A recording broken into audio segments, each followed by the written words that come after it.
नमस्कार मित्रों, आप सभी का BHU पाठशाला के YouTube चैनल में स्वागत है। मैं हूं आदित्य सिंह। आज हम BHU LLB एंट्रेंस एग्ज़ाम 2020 के previous year questions based practice set series के थर्ड वीडियो में 30 to 35 इंपॉर्टेंट क्वेश्चंस को डिस्कस करेंगे। ये क्वेश्चंस LLB एंट्रेंस एग्ज़ाम जो 27 अगस्त को होने वाला है उसके लिए बहुत ही इंपॉर्टेंट हैं। तो चलिए बिना देरी के हम इस वीडियो की शुरुआत करते हैं। हाँ, उससे पहले यानी सेकेंड वीडियो में यानी प्रैक्टिस सेट 2 में मैंने आपसे 3 प्रश्न पूछा था, उसका मैं जवाब देना चाहूँगा आपको। देखिए, मेरा पहला प्रश्न था नेशनल वोटर्स डे कब मनाया था, यानी राष्ट्रीय मतदाता दिवस कब मनाया था। तो वह जो है 25 जनवरी को मनाया जाता है, ठीक है। अब मेरा सेकंड प्रश्न था कि कांग्रेस के अध्यक्ष कौन थे। जब भारत देश को आज़ादी मिली थी तो कांग्रेस के अध्यक्ष कौन थे, तो वह थे JB कृपलानी जी, ठीक है। मेरा थर्ड क्वेश्चन था फादर ऑफ इंटरनेशनल लॉ यानी अंतर्राष्ट्रीय विधि के जनक के रूप में किसे जाना जाता है, तो उसका आंसर क्या हो जाएगा, ग्रोटियस, ठीक है। और आज की वीडियो की शुरुआत करने से पहले मैं आपसे 3 प्रश्न पूछना चाहूँगा। मेरा पहला प्रश्न होगा सालार जंग म्यूज़ियम, ठीक है, सालार जंग म्यूज़ियम कहाँ स्थित है। मेरा दूसरा प्रश्न होगा primary source of Muslim law, Muslim विधि का जो प्राथमिक स्रोत क्या है। मेरा तीसरा क्वेश्चन होगा आपसे language of supreme court, supreme court की भाषा क्या है। आप इन तीनों क्वेश्चंस का रिप्लाई आंसर मुझे कमेंट बॉक्स में देंगे। चलिए आज की वीडियो की हम शुरुआत करते हैं, चलते हैं अपने पहले क्वेश्चन की ओर। हमारा आज का पहला प्रश्न है who among the following was a great ruler of Kalinga in ancient times, ठीक है। हमसे प्रश्न कह रहा है प्राचीन काल में निम्न में से कौन कलिंग का महान शासक था, ठीक है।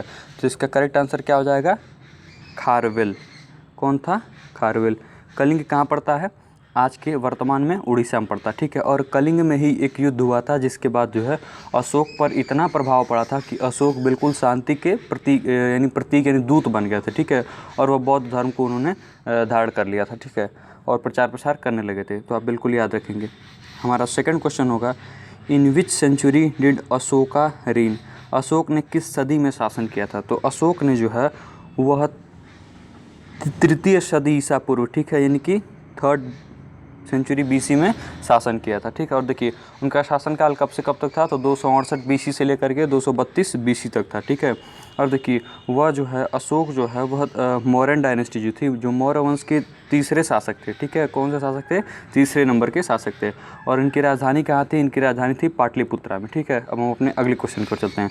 हमारा अगला क्वेश्चन कह रहा है कि which high court in India had the first women chief justice, Bharat के किस उच्च न्यायालय में पहली महिला मुख्य न्यायाधीश बनी, ठीक है। तो इसका करेक्ट आंसर क्या हो जाएगा हमारा, हिमाचल प्रदेश। क्या हो जाएगा इसका करेक्ट आंसर, हिमाचल प्रदेश, ठीक है। हिमाचल प्रदेश हाई कोर्ट में जो है भारत में किसी उच्च न्यायालय की पहली मुख्य न्यायाधीश महिला मुख्य न्यायाधीश बनी थी, ठीक है। और देखिए उनका नाम क्या था, जस्टिस लीला सेठ। और यह 5 अगस्त 1991 को हिमाचल प्रदेश के हाई कोर्ट में प्रथम महिला मुख्य न्यायाधीश बनी थी, ठीक है। और एक चीज़ जान लीजिए, ये हिमाचल प्रदेश का हाई कोर्ट कहाँ पर है, शिमला में। और देखिए आप ऐसे क्वेश्चंस को बिल्कुल ध्यानपूर्वक याद रखेंगे। जैसे मान लीजिए आपसे पूछता है कि छत्तीसगढ़ का हाई कोर्ट जो है वह कहाँ पर स्थित है, ठीक है। तो इन प्रश्नों को वो रायपुर में स्थित नहीं है, आप मुझे कमेंट बॉक्स में बताएंगे कि वो कहाँ पे स्थित है। ऐसे ही बहुत से क्वेश्चंस होते हैं जिनके जैसे हाई कोर्ट जो है वो राज्य की राजधानी में नहीं होते। जैसे उत्तर प्रदेश का है, उत्तर प्रदेश का हाई कोर्ट कहाँ है, इलाहाबाद में, ठीक है, जबकि राजधानी कहाँ है, लखनऊ है। तो इसी तरीके से आप विभिन्न हाई कोर्ट्स को आप देख लेंगे कि कौन सा हाई कोर्ट कहाँ स्थित है, ठीक है। तो और देखिए जैसे मध्य प्रदेश का हाई कोर्ट है वो कहाँ पे है, संभवतः जबलपुर में है। आप उसको भी ध्यान से देख लेंगे, आप उसको मुझे कमेंट बॉक्स में बताएंगे। चलिए हम अगले क्वेश्चन को चलते हैं। देखिए हमारा अगला क्वेश्चन है इम्प्रिजनमेंट मीन्स, इसका क्वेश्चन यह कह रहा है कि कारावास से तात्पर्य है। देखिए कारावास से तात्पर्य क्या है, साधारण अथवा कठोर कारावास यही होता है, ठीक है। और आप इसको भी ध्यानपूर्वक देख लेंगे, आपको विभिन्न जगह थोड़ा बहुत कंफ्यूज हो सकते हैं देखने में, लेकिन संभवतः यही होगा आपका करेंट आंसर, सिंपल और रिगरस इम्प्रिजमेंट, ठीक है। अब देखिए हमारा नेक्स्ट क्वेश्चन कह रहा है कि द फर्स्ट लोक अदालत वाज हेल्ड एट, हमारा क्वेश्चन यह कह रहा है कि पहली लोक अदालत कहाँ हुई थी। तो पहली लोक अदालत जो है वह चेन्नई में हुई थी। कब हुई थी, तो वर्ष 1986 में। कब हुई थी, वर्ष 1986 में। आप इसे बिल्कुल याद रखेंगे। देखिए हमारा नेक्स्ट क्वेश्चन है कि which of the following is not a writ issued by supreme court, supreme court के द्वारा जो है निम्न में से कौन उच्चतम न्यायालय द्वारा जारी रीट याचिका नहीं है। तो ये कौन सा आंसर हो जाएगा, ये हो जाएगा सुओ मोटो, ठीक है। ये रिट नहीं होती है, ये क्या होती है कि सुओ मोटो जो है एक संज्ञान में लेता है, जैसे कॉग्निजेंस जिसे इंग्लिश में कहते हैं कि सुप्रीम कोर्ट कुछ मामलों पर स्वतः संज्ञान लेता है, स्वविवेक से संज्ञान लेता है, ठीक है। लेकिन वो एक रिट नहीं होती, ठीक है। रिट तो यही 3 है प्रमुख, मैंडेमस, क्वा वारंटो और हैबियस कॉर्पस। और देखिए रिट प्रमुख रूप से 5 है, आप उन पाँचों रिट्स को ध्यानपूर्वक देख लेंगे, इससे प्रश्न पूछे जाने की संभावनाएं बहुत ज़्यादा है। चलिए हम अगले क्वेश्चन को चलते हैं। The headquarters of ILO is located at, देखिए ILO का मुख्य कार्यालय स्थित है, तो ILO का जो इंटरनेशनल लेबर ऑर्गेनाइजेशन है उसका मुख्य कार्यालय कहाँ स्थित है, वह है जिनेवा में। जिनेवा कहाँ पड़ता है, स्विट्जरलैंड में, या स्विट्जरलैंड की राजधानी है, ठीक है। Geneva is the capital city of Switzerland. चलते हैं अगले क्वेश्चन की ओर। हमारा अगला क्वेश्चन है, after independence the first women sentenced to death by the Madras sessions court was. अब हमसे क्वेश्चन यह कह रहा है कि स्वतंत्रता के बाद मद्रास सत्र न्यायालय द्वारा किस महिला को सर्वप्रथम मृत्युदंड दिया गया था, तो उसका करेक्ट आंसर क्या हो जाएगा, निर्मला, ठीक है। उस महिला का क्या नाम था, निर्मला नाम था। हम अगले क्वेश्चन को चलते हैं। For the application of section 149 of IPC there must be at least. अब हमसे क्वेश्चन यह कह रहा है कि भारतीय दंड संहिता की धारा 149 को लागू करने के लिए कम से कम कितने व्यक्तियों की आवश्यकता होती है, तो देखिए कितने व्यक्तियों की आवश्यकता होती है, 5 पर्सन्स, ठीक है, कम से कम 5 व्यक्तियों की। अब देखिए एक चीज़ और है, IPC कब आई थी, 1860, ठीक है। IPC कब आई थी, 1860, इसको आप बिल्कुल ध्यानपूर्वक याद रखेंगे। IPC के ड्राफ्ट के सदस्य कौन थे, यानी ड्राफ्ट किसने किया था, तो उनमें एक प्रमुख नाम है, किसका नाम है, लॉर्ड मैकाले का। आप इसको भी बिल्कुल ध्यानपूर्वक याद रखेंगे, मैंने पिछले वीडियोज़ में आपको बताया है। देखिए मेरा अगला क्वेश्चन है, an agreement enforceable by law is ठीक है, विधि द्वारा प्रवर्तनीय करार है, तो वह क्या होता है, वह है कॉन्ट्रैक्ट। क्या होता है, कॉन्ट्रैक्ट, जिसे हम संविदा भी कहते हैं, ठीक है। तो वह यह कॉन्ट्रैक्ट क्या है, an agreement enforceable by law is, ठीक है, ये है कॉन्ट्रैक्ट। अगले क्वेश्चन पे चलते हैं। हमारा नेक्स्ट क्वेश्चन है, कॉपीराइट सबसिस्ट फॉर, यानी प्रतिलिपि अधिकार कितने वर्ष के लिए होता है, तो यह कितने वर्ष के लिए होता है। आप हर जगह देखते होंगे कॉपीराइट C और उसे वह एक सर्कल में रहता है, वो होता है कॉपीराइट, ठीक है। तो इसकी कितना होता है, ये 60 वर्ष के लिए होता है, ठीक है। कितने वर्षों के लिए होता है, 60 वर्षों के लिए होता है। अब हम नेक्स्ट क्वेश्चन देखते हैं। Uniform civil code is envisaged in which article of the constitution of India. समरूप सिविल संहिता का प्रावधान भारतीय संविधान के किस अनुच्छेद में किया गया है, ठीक है। तो किस अनुच्छेद में किया गया है, अनुच्छेद 45 में। अब एक प्रश्न और आ जाता है कि भारत में यूनिफॉर्म सिविल कोड किस राज्य में लागू है। आप जानते भी होंगे, अगर नहीं जानते हैं तो मैं आपको बता देता हूँ, गोवा में, ठीक है। किस राज्य में, भारत में जो है यूनिफॉर्म सिविल कोड किस राज्य में लागू है, तो वह है गोवा में, ठीक है। और एक चीज़ देखिए, आर्टिकल 45 क्या कहता है कि आर्टिकल 45 कहता है, ये जो है directive principles of state policy में है, ठीक है, 36 से 51 तक, उसी में 45 भी आता है। 45 यह कहता है कि बच्चों को जो है प्रारंभ से लेकर 14 वर्ष तक अनिवार्य शिक्षा मिलनी चाहिए, ठीक है। यह जो है राज्य की जिम्मेदारी है, ठीक है। इसको आप बिल्कुल ध्यानपूर्वक देखेंगे। और आप 36 से 51 तक में एक इंपॉर्टेंट और आता है 40, ठीक है। 40 क्या है, ऑर्गेनाइजेशन ऑफ विलेज पंचायत, ठीक है। और उसके बाद अगर बात करें 48A में क्या है, तो वह पर्यावरण से संबंधित है, ठीक है, protection of environment and others, ठीक है। तो उसको भी आप बिल्कुल ध्यानपूर्वक देखेंगे। हमारा अगला क्वेश्चन है, a crime of unlawfully damaging और destroying property by fire is called. देखिए अवैधानिक तरीके से अग्नि द्वारा संपत्ति को क्षति पहुंचाना अथवा नष्ट करने का अपराध जो है क्या कहलाता है, उसको हम क्या कहते हैं, ठीक है। तो इसका करेक्ट आंसर क्या हो जाएगा, अर्सन। इसको हम हिंदी में क्या बोलते हैं, आग लगाना। देखिए राइट आप कहते हैं दंगा, लेकिन वो दंगा नहीं होता है, यहाँ उसके हिंदी में, शुद्ध हिंदी में बलवा कहते हैं। तो इन सब शब्दों को बर्गलरी हो गया, एफ्रे हो गया, ठीक है। एफ्रे मतलब दंगा होता है। सामान्य तौर पर कुछ कन्फ्यूजिंग वर्ड्स हैं, लेकिन लॉ के आप स्टूडेंट हैं, आप लॉ के स्टूडेंट बनने जा रहे हैं, तो आपको बिल्कुल ध्यानपूर्वक इन शब्दों को अच्छे से समझना होगा। चलिए अगले क्वेश्चन को चलते हैं। Dolomite is an ore of which of the following. अब हमसे क्वेश्चन यह कह रहा है कि डोलामाइट निम्नलिखित में से किसका अयस्क है, तो यह किसका अयस्क है, मैग्नीज़ का। किसका अयस्क है, मैग्नीज़ का। और एक चीज़ देखिए, ये जो है इन आयरन का क्या दो इंपॉर्टेंट ओर है, एक है हेमेटाइट, एक है मैग्नेटाइट, ठीक है। तो आप इन सब का जो है आप ओर इम्पॉर्टेंट ही आप देख लेंगे, ये ज्योग्राफी का अच्छा क्वेश्चन आता है इससे। चलिए नेक्स्ट क्वेश्चन को चलते हैं। हमारा नेक्स्ट क्वेश्चन कह रहा है कि an order of a court pronounced on the hearing of a suit is called. दावा की सुनवाई के वक्त सुनाया गया आदेश कहलाता है, ठीक है। तो यह क्या कहलाता है, ये कहलाता है डिक्री। क्या कहलाता है, डिक्री, ठीक है। An order of a court pronounced on the hearing of a suit is called decree, ठीक है। आप इन सब जो ये लीगल टर्म्स हैं आप इनको बिल्कुल ध्यानपूर्वक देखेंगे, मैंने इनको बिल्कुल अच्छे से भी बताया है पिछली वीडियोज़ में। और देखिए अगला क्वेश्चन है, मेंस रिया इज़ ठीक है, मेंस रिया आपराधिक मनस्थिति से आशय है, क्या है, अपराधी मस्तिष्क, ठीक है, गिल्टी माइंड। देखिए इसको मैंने बहुत ही प्रमुखता से, बहुत ही मेजरली मैंने अपने लीगल मैगजीम्स एंड टर्म्स के वीडियो सीरीज़ में मैंने उसको अच्छे से समझाया, मेंस रिया को, ठीक है। और एक होता है एक्टस रिया। एक्टस रिया मतलब क्या होता है, गिल्टी एक्ट, ठीक है। तो देखिए मैंने इन वीडियोस को अच्छे से कवर करा है इस चैनल पे। आप उस चैनल इसी चैनल पे जाके प्लेलिस्ट में सर्च करके मेरे 7 वीडियोस हैं उसको आप अच्छे से देख सकते हैं, ठीक है। तो हम अपने अगले क्वेश्चन को चलते हैं। ये लीगल टर्म्स एंड जो मैगजीन्स होते हैं ये बहुत ही इंपॉर्टेंट होते हैं आपके किसी भी लॉ के एंट्रेंस एग्जाम्स के लिए, ठीक है। हम अपने अगले क्वेश्चन को चलते हैं। हमारा अगला क्वेश्चन है theory of social engineering is given by, ठीक है। Theory of social engineering is given by, देखिए सामाजिक अभियांत्रिकी का सिद्धांत किसने दिया है। तो देखिए इसका करेक्ट आंसर क्या है हमारा, रॉसक पाउंड, ठीक है। इनका पूरा नाम क्या है, रॉसक पाउंड। आप इसको भी बिल्कुल ध्यानपूर्वक याद रखेंगे। हम अपने अगले क्वेश्चन की ओर चलते हैं। Who among the following is the guardian of the public purse. अब हमसे क्वेश्चन यह कह रहा है कि देखिए निम्नलिखित में से कौन लोक निधि का संरक्षक है। तो संरक्षक कौन है आप सब बिल्कुल जानते होंगे ध्यानपूर्वक, ठीक है। जो संरक्षक कौन है हमारा, यह संरक्षक होते हैं पब्लिक अकाउंट्स कमेटी, जो ही ये लोक लेखा समिति होती है, संसद की एक समिति है। तो इसके संरक्षक होते हैं comptroller and auditor general of India, ठीक है।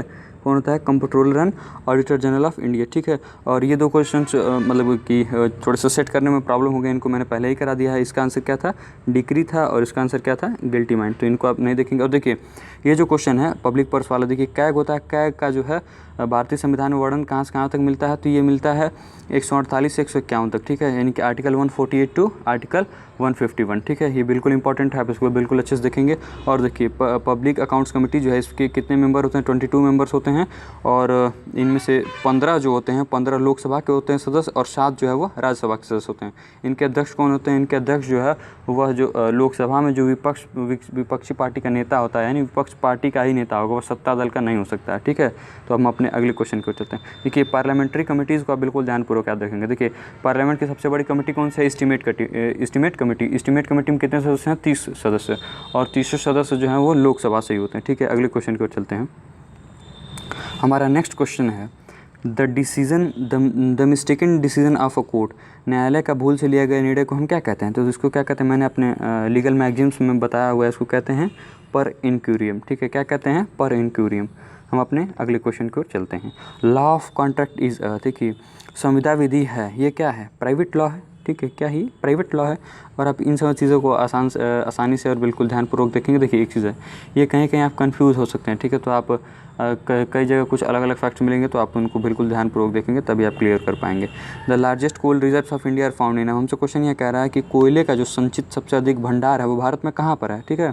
तो वह है झारखंड में। कहाँ पर है, झारखंड। देखिए एक चीज़ और है, आयरन और रिजर्व्स भी यानी सबसे ज़्यादा कहाँ पे हैं, वो भारत में झारखंड में ही। लेकिन largest iron producing state Bharat में कौन सा है, तो वह है कर्नाटका, ठीक है। आप बिल्कुल इन सब चीज़ों को याद रखेंगे। हम अपने अगले क्वेश्चन को चलते हैं।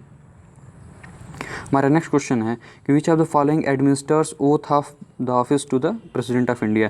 निम्नलिखित में से कौन भारत के राष्ट्रपति को पद की शपथ दिलाता है। तो वह कौन दिलाते हैं शपथ, वह होते हैं भारत के मुख्य न्यायाधीश, ठीक है, यानी कि चीफ जस्टिस ऑफ इंडिया। वर्तमान में कौन है, शरद अरविंद बोबड़े, ठीक है। इनको और इनका सीरियल नंबर क्या है, मतलब ये भारत के कौन से नंबर के चीफ जस्टिस ऑफ इंडिया हैं, मतलब कौन से नंबर के मुख्य न्यायाधीश हैं। तो इनको आप कमेंट बॉक्स में इसका आंसर मुझे आप देंगे, ठीक है।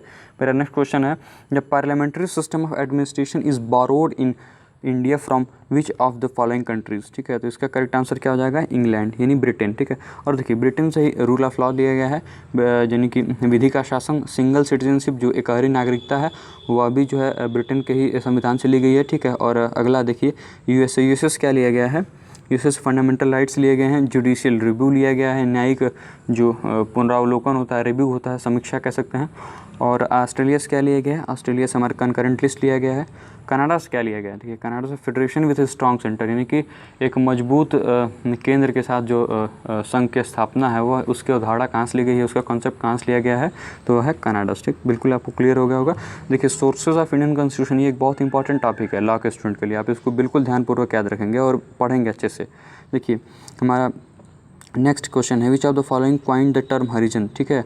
तो इनमें से देखिए निम्नलिखित में से कौन हरिजन शब्द का सृजन किया था। तो आप बिल्कुल बखूबी जानते हैं, ऑल इंडिया हरिजन सेवक संघ भी एक स्थापना की थी महात्मा गांधी जी ने। तो इस शब्द का भी सृजन उन्होंने किया था। किसने किया था, पूज्यनीय बापू, ठीक है। MK गांधी। मालवीय जी ने क्या किया था, BHU की स्थापना की थी 1916 में, और 1915 में ऑल इंडिया हिंदू महासभा की स्थापना मालवीय जी ने की थी, ठीक है। आचार्य विनोबा भावे के बारे में बात करें तो यह जो है भूदान आंदोलन की शुरुआत इन्होंने की थी, ठीक है। और देखिए अरविंदो की बात करें तो एक बहुत ही बड़े सामाजिक चिंतक थे और एक भारत के बहुत बड़े पॉलिटिकल साइंटिस्ट थे, ठीक है। तो चलते हैं हम, ये बंगाल के रहने वाले थे अरविंदो घोष। चलिए आगे चलते हैं। हमारा नेक्स्ट क्वेश्चन है civil procedure code relates to, ठीक है। उनसे प्रश्न यह कह रहा है कि सिविल प्रक्रिया संहिता किससे संबंध है, तो यह किससे संबंध है, ये आप क्वेश्चन से ही क्लियर कर पा रहे होंगे, क्लियर आंसर आपको मिल पा रहा होगा। तो इसका करेक्ट आंसर क्या हो जाएगा, सिविल कोड प्रोसीजर, ठीक है। सिविल कोड प्रक्रिया से ये संबंधित है। हमारा नेक्स्ट क्वेश्चन है the Bhoodan movement accepted voluntary donations of land for the purpose of. हमसे क्वेश्चन यह कह रहा है कि भूदान आंदोलन में स्वेच्छा से दान की हुई ज़मीन का उपयोग किस काम के लिए होता था, तो distributing it among the landless, ठीक है, भूमिहीनों में वितरण के लिए, ठीक है। और इसके प्रवर्तक कौन थे भूदान आंदोलन के कि who started the Bhoodan movement, तो इसका करेक्ट आंसर क्या होगा हमारा, आचार्य विनोबा भावे। अभी मैंने आपको बताया कुछ देर पहले। The Indian Space Research Organisation is at. अब हमसे प्रश्न यह पूछ रहा है कि भारतीय अंतरिक्ष अनुसंधान संस्थान कहाँ स्थित है, तो इसका हेडक्वार्टर कहाँ पे है, बेंगलुरु में, ठीक है। इसका हेडक्वार्टर कहाँ पे है, बेंगलुरु में। स्पेलिंग गलत है आपकी बेंगलुरु की, BEN रहेगा, ठीक है। तो आप स्पेलिंग बहुत बड़ा कोई दिक्कत नहीं है, आप उसको आप आराम से देख लेंगे। देखिए इसरो की स्थापना कब हुई थी, 15 अगस्त 1969 को, यानी कि 15 अगस्त 1969, ठीक है। और उसके वर्तमान में निदेशक कौन है, डायरेक्टर कौन है, तो वो हैं के सिवन जी, ठीक है। कौन है, के सिवन जी, ठीक है। अब चलते हैं आगे। हमारा नेक्स्ट क्वेश्चन होगा आपसे, देखिए name of a device that changes electrical energy to kinetic energy. उस उपकरण का नाम बताइए जो विद्युत ऊर्जा को गतिज ऊर्जा में बदलती है, तो उसका करेक्ट आंसर क्या होगा, आप सभी पढ़े होंगे 9th में, अपने 10th में आपने पढ़ा होगा साइंस में, NCERT में। इसका करेक्ट आंसर हो जाएगा इलेक्ट्रिक मोटर। क्या हो जाएगा, बिजली का मोटर जो है वह जो है इलेक्ट्रिकल एनर्जी को काइनेटिक एनर्जी में बदलता है, ठीक है। हमारा नेक्स्ट क्वेश्चन होगा आपसे whose consent is required for a money bill to be introduced in state assembly. राज्य विधानसभा में धन विधेयक प्रस्तुत करने से पहले किसकी सहमति लेना होता है, ठीक है। तो यहाँ किसकी सहमति लेना होता है, गवर्नर की, किसकी, राज्य की, राज्यपाल की। अब एक चीज़ देखिए, आप विभिन्न राज्यों के राज्यपाल भी याद कर लेंगे, परीक्षा में पूछे जाने की संभावना है बहुत ज़्यादा है। जैसे देखिए अभी उत्तर प्रदेश के राज्यपाल कौन है, आनंदीबेन पटेल जी। मध्य प्रदेश का भी अतिरिक्त चार्ज उन्हें ही मिला है, आनंदीबेन पटेल जी का। ऐसे ही आप बहुत से, जैसे भगत सिंह कोश्यारी गोवा के राज्यपाल बने, ऐसे ही बहुत से स्टेट्स के आप राज्यपाल, कुछ जो प्रमुख राज्य हैं उनके आप याद कर लेंगे, ठीक है। और यही जो मनी बिल की जो कंसेंट की बात आती है, ऐसा प्रावधान आप केंद्र के स्तर पर भी देख लेंगे एक बार। अब देखिए हम अपने नेक्स्ट क्वेश्चन की ओर चलते हैं। द अपोजिट ऑफ लिबर्टीज, स्वतंत्र का विलोम शब्द क्या है। देखिए आप, बहुत ही आसान क्वेश्चन है, आप बिल्कुल क्वेश्चन देख के ही समझ गए होंगे। इसका करेक्ट आंसर क्या हो जाएगा, स्लेवरी, ठीक है। क्या हो जाएगा, दासत्व। हमारा नेक्स्ट क्वेश्चन है the word taught is of. हमसे यह प्रश्न पूछ रहा है कि शब्द जो टॉट है उसका उद्गम कहाँ से हुआ है, यानी किस भाषा से हुआ है।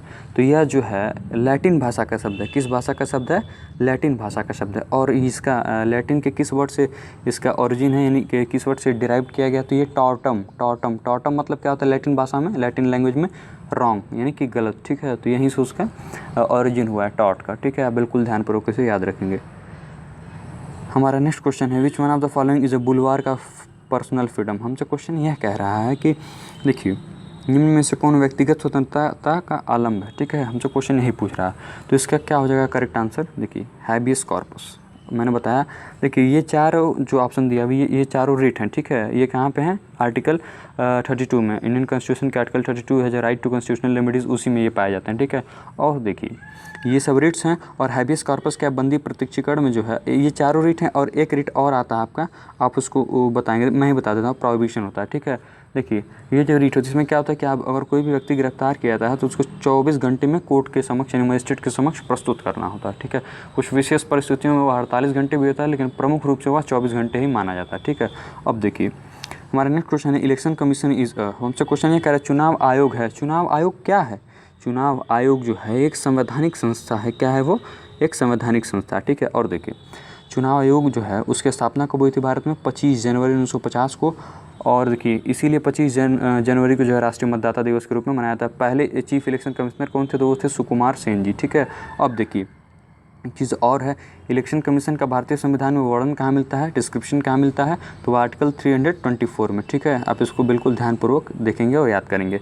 विच schedule of the constitution of India contains special provisions for the administration and control of scheduled areas in several states. देखिए हमसे क्वेश्चन ये कह रहा है कि भारतीय संविधान के किस अनुसूची में विभिन्न राज्यों में अनुसूचित क्षेत्र के प्रशासन एवं नियंत्रण संबंधी विशेष प्रावधान है। तो इसका करेक्ट आंसर क्या हो जाएगा, 5th शेड्यूल। कौन सा, 5वीं अनुसूची में, ठीक है। अब देखिए, लेकिन इसके कुछ एक्सेप्शंस हैं। देखिए इसके एक्सेप्शंस स्टेट क्या हैं, जो राज्य हैं वो असम है, मेघालय है, त्रिपुरा एंड मिजोरम है, ठीक है। इन राज्यों में यह जो है 5th शेड्यूल जो है नहीं लागू होते, ठीक है। देखिए जो आर्टिकल 244 है ये किससे संबंधित है, administration of scheduled areas and tribal areas, ठीक है। तो देखिए जो सभी राज्यों में तो लागू होते हैं, ठीक है, जो भी जहाँ पे भी अनुसूचित क्षेत्र है या फिर जो जनजातीय क्षेत्र है, ठीक है। लेकिन जो है ये जो असम, मेघालय और त्रिपुरा एंड मिजोरम है, यहाँ के जो शेड्यूल्ड एरियाज़ हैं वहाँ पे ये 5th शेड्यूल नहीं लागू होता है, ठीक है। आप इसको बिल्कुल ध्यानपूर्वक याद रखेंगे। अगर आपको कोई कन्फ्यूजन हो तो आप इसको डिटेल स्टडी भी एक बार कर लेंगे, आपको 5 से 10 मिनट लगेगा, आप इसको बिल्कुल डिटेल्ड वे में देख लेंगे, ठीक है। अब हम अगले क्वेश्चन को चलते हैं। हमारा नेक्स्ट क्वेश्चन है, Indian constitution recognises minorities on the basis of. अब हमसे क्वेश्चन यह कह रहा है कि भारतीय संविधान अल्पसंख्यकों को किस आधार पर मान्यता देता है। ये हमारा आज का अंतिम क्वेश्चन है, इसलिए मैं आपको अच्छे से बता दे रहा हूँ। ये देखिए इसका करेक्ट आंसर क्या होगा, रिलीजन।